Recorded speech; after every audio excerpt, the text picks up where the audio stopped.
is now 2 straight wins for the Toronto Maple Leafs, and another very good hockey game for this team as they win 4-1 against the Vancouver Canucks. And look, back-to-back wins for the Leafs, 15, 13, and 4 on the year. They're 6-4 in their last 10. They've played so much better in the last 2. If you told me going into St. Louis they'd win that game and into Vancouver they'd win that game, I'd laugh at you. But the way this team has played and the way Frederick Andersen has played, I mean, it's been incredible. Frederick Andersen, I'm going to start right away. He is my player of the game. It was going to be John Tavares, but then I saw Frederick Andersen's third period, and I'm like, yeah, there's no doubt he's the guy.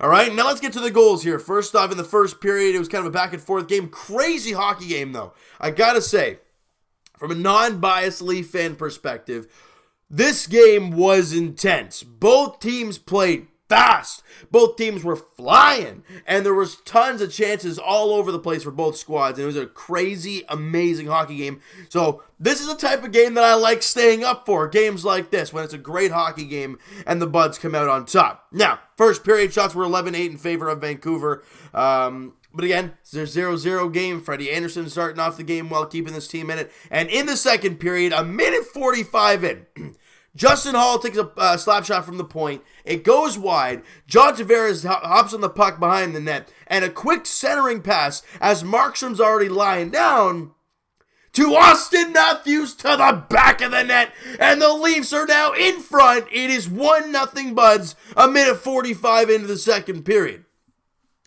And, again, overall second period wasn't bad. Shots were 12-10 in favor of Vancouver. But in the final 20 seconds of the second period, Cody Ceci, we always talk about it, guys, put the puck on the net when there's traffic there. A great screen in front, I think it was by Zach Hyman. Cody Ceci at the point. Tavares crossing through the middle. Ceci just puts the puck on net. Tavares with a gorgeous tip. And it beats Jacob Markstrom. And the Leafs are now in front. It's 2-0 late in the second period. Ceci and Marner grab assists on the play. And the Buds are in front 2-0 after 2 periods of play. Yet they're trailing in shots by 5. This is the story, guys. Shots on goal really don't mean a whole lot because I thought the Leafs played a really good first 2 periods, even though they were trailing in shots. That's why the quality of chances are really the thing that matters. And what goes in the back of the net, the Leafs have a 2-0 lead after 2 periods of play. Great stuff there. Guys, as we've talked about it many times before, this is the recipe for this team winning hockey games. How did they do in the first period? Well, it was a 0-0 game. Okay, I'll take that. Who scores the first goal? The Leafs scored the first goal. And do you go into the third period with a lead? You do. By 2. So it's good stuff there. Now, midway through, scramble ensues in front of the Leafs net. Meanwhile, Freddie Andersen's making ridiculous saves on breakaways left and right here. But scramble in front of the Leafs net, and Josh Levo, of course, buries his 7th goal of the year, cuts the deficit in half. It's now 2-1 Leafs midway through the third. This game, far from over. But over 3 minutes after that, and I got to give a ton of credit to Justin Hall, guys. Marner enters the zone and does a great job. Justin Hall has an opportunity to take this shot from a rough angle. Instead, he kind of gets everyone thinking he's going to shoot it and kind of has a nice little pass to the center of the ice to who? John Tavares, who's got no one on him, and he just walks right in and beats Markstrom under the blocker. I think it was under his blocker. And the Leafs now lead at 3-1. They get their 2-goal lead back with just over 5 minutes to play in the third period. They get the lead in the third. They give up 1, but they don't lose the lead. They add on, and they come away with the victory. Zach Hyman, always with a good hard-working assist. Brock Besser tries to chip it past him. I'm not sure why he's trying to do that. It hits Hyman, and he fires in the empty cage for the empty netter. Zach Hyman, 6th goal of the year. Tavares with the 2nd of the game, 12th of the year. Justin Hall with 2 assists in the game. Great job by him, and Mitch Marner grabs the secondary assist on the 3rd goal by the Leafs. And that's how this game ends, a 4-1 Leaf victory. Now, shots on goal, 39-26 in favor of Vancouver. Look, 16-8 in the third period. I think that was really the big factor. I thought Vancouver really outplayed the Leafs in the third period.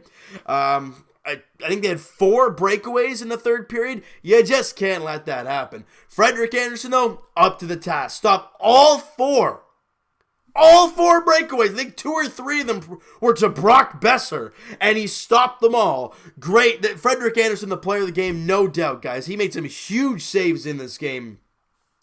And look, he's no doubt the player of the game. 1 goal on 39 shots. I mean, you guys want to look at stats. There you go. 1.02 goals against average and a 974 save percentage after this game tonight. And ladies and gentlemen, his numbers on the year, very, very nice. 2.54 goals against average and a 918 save percentage coming into the game. And those numbers will just get that much better. For the Leafs, or for Frederick Andersen after tonight's performance. And his record is now going to go to 15-7-3-1 on the year. So Frederick Andersen and the Leafs have how many wins? Well, obviously 15. Yes, because he has all the wins. No backup has won a game for this team yet. And that's still the glaring thing that's kind of in our minds right now, is that backup goalie. Because when we hit it back-to-back, you don't trust that guy in the second night. And you just, you got to. You need to be able to trust that guy in the second night of back-to-back. And the Leafs just don't. I don't. No one does in Leafland. However, that doesn't matter tonight, because the Leafs got the W. John Tavares, like I said, he was going to be my player of the game until the third period in a 3-point night. And I want to talk about somebody real quick. Somebody no one's talking about. With Andreas Johnsson going down, who is going to replace him? You'd think the easy answer would be like a Kapanen or, somebody else, Mikheyev, somebody like that, or Mikheyev, somebody like that. No. They call up Pontus Aberg from the Toronto Marlies, who's had a really good year down there with the Marlies this year, and watching Marlies highlights and the highlights of his goals and whatnot, he looks pretty damn good down there. So he gets the opportunity up here, and he didn't just put him on the 4th line. He's like, here, Aberg, here's Matthews and Nylander. Have fun. And I gotta say, Pontus Aberg has looked fantastic in the first 2 games. He played with Matthews and Nylander in the game against St. Louis as well. That line contributed. Matthews had 2 goals that game. Matthews had a goal tonight. Aberg was all over the puck in this game. I thought he has looked spectacular in a Leafs uniform so far. Now, again, where's he going to fit moving forward and all that kind of stuff? We don't really know. But what I am seeing is effort. And we talked about it in that, that awful stretch that we had before Babcock got fired, and then there's kind of like the 3-game losing, or 2 or 3 game losing streak they had not too long ago, before the St. Louis game, that they just weren't showing effort. They weren't skating. They weren't hard on the puck. They didn't want the puck. You look at the last 2 games, they want the puck. They're playing hard to get the puck, and then when they get it, they're hard to get off the puck. They're making some nice passes. I thought there was quite a few instances in this game where the Leafs just took control in the offensive zone. And yeah, the shots on goal were a little lopsided, but the Leafs buried 4. They only buried 1. That's what matters in the long run. And, I thought Nick Batan had a great game. I thought Spezza looked pretty good. I thought Justin Hall was fantastic. And not just because he had 2 assists. I thought he looked really, really strong out there. This entire team looked good. And a great way to end this game with about, 6 seconds left in the hockey game. Frederick Andersen makes a ridiculous sprawling save, because just why not end it like that, right? And then Kasperi Kapanen, and Jay Beagle's kind of banging away at, I would say, a loose puck. There was no loose puck, so he's banging away at Freddie Andersen's glove. And Kapanen's like, none of that. So he grabs Beagle, pulls him off, and there's a little scrum. They actually do end up dropping the gloves, maybe they didn't end up maybe they fell off because those 2 aren't fighters. I don't know. But nonetheless, Kapanen showed heart for his goalie. These are things we have not seen all year long from this hockey club. Effort, standing up for each other, and just, playing with some effort. I've already said that in the first one, but I just totally forgot. I don't care. This team has shown us what they can do. When Matthews is on, the guy can't be stopped. The guy has 19 goals on the season, does Austin Matthews, and where does that rank him in the league? He is tied for 3rd with Draisaitl, McKinnon, and Connor McDavid for 3rd in goals with 19. Austin Matthews is on pace for a ridiculously good year, obviously, with this team. And with that goal tonight, Austin Matthews now has 34 points in 32 games. He's had a really good season, has Matthews. And for John Tavares, after having a slow start as the captain, has really come on since he come back from his injury. Obviously a 3-point night today, 25 games played for JT, and he's got 12 goals and 11 assists for 23 points in 25 games. So he's really come on, has John Tavares. And you're seeing kind of a Mitch Marner effect, you know? Because with Mitch Marner, he's a guy that gets the puck as well as you can't get him off the puck.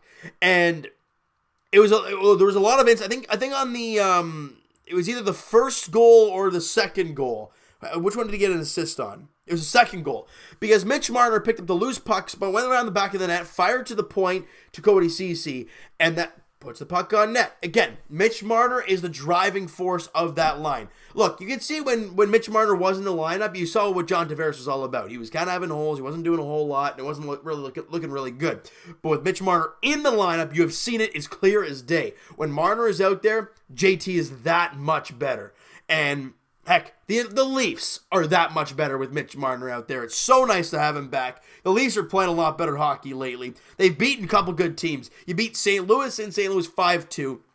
And you beat Vancouver today, who was 15-11-4 coming into this game, which isn't a bad record at all. And you beat them on their home ice. And you lead the entire way. Unless you're tied, obviously. So I'm extremely impressed. But the next game, I think the next two games are just that much bigger tests. The reason I say that is because the Calgary Flames is the next target for the Leafs, and it is on my birthday. All right, on December the 12th, my birthday. 9 o'clock puck drop there in Calgary on Thursday. Frederick Andersen and Dave Riddick are the expected goaltenders in that game on Thursday.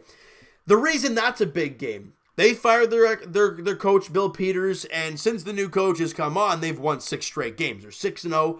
They have not lost with this new coach at the helm. Now, the Leafs with Sheldon Keefe have looked a lot better than they did with Mike Babcock, obviously. And so it's going to be a very interesting test, guys. You're in Calgary. It's going to be a ruckus crowd. They're a good hockey club, and you're playing in their barn, and they're feeling great lately. Now, we're feeling pretty good, but they've won 6 in a row. They're feeling red hot. How are the Leafs going to go into that building and play? It's going to be a really interesting test. And then on Saturday, you're in Edmonton. Now, Edmonton has really been struggling lately, and as I've said all year long, guys, the Oilers are not going to be able to keep up what they were. They had a great start to the year, just like the Buffalo Sabres, but I don't buy either team. I just can't buy that the Buffalo Sabres are a playoff team. You're telling me that, what is it, Chad Johnson and Linus Ullmark? You're telling me that's a playoff goaltending tandem? No, they're both backup goaltenders in my opinion. They should not be NHL goalies. Mikko Koskinen, the guy's not good. Plain and simple. Is Mike Smith good? Yeah, he's kind of old now. You're telling me with those two goaltending tandems that those are your guys that are going to be in the playoffs? No. Connor McDavid, Leon Draisaitl, look, and Nugent Hopkins even, they can do so much. The Leafs have a big test, though, on Saturday. How are you going to be able to contain Draisaitl and McDavid in their home barn? They haven't been playing well lately, which is nice for the Leafs. But you got to find a way. And they start the West Coast Canada trip on a very good note tonight against Vancouver. You got some big tests coming up, all right? One game at a time, Leaf fans. Before we start thinking about 3 weeks down the road and playoffs and standings and all that mumbo-jumbo, you got to focus on the team ahead of you.